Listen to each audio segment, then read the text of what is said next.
మునగాకుతో ఎన్నో ప్రయోజనాలు ఉన్నాయండి. ఈ కనిపిస్తున్న ఆకులు మునగాకులు.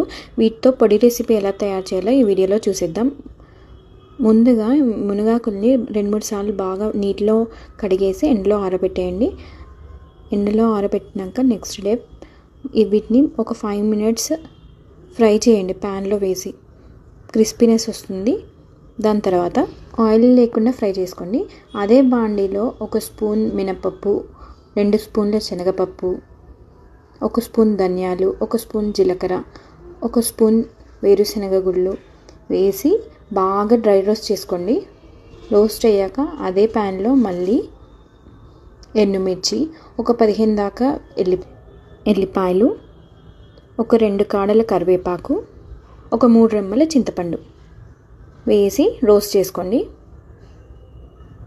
ఒక 5 మినిట్స్ రోస్ట్ అయ్యాక వీటన్నిటిని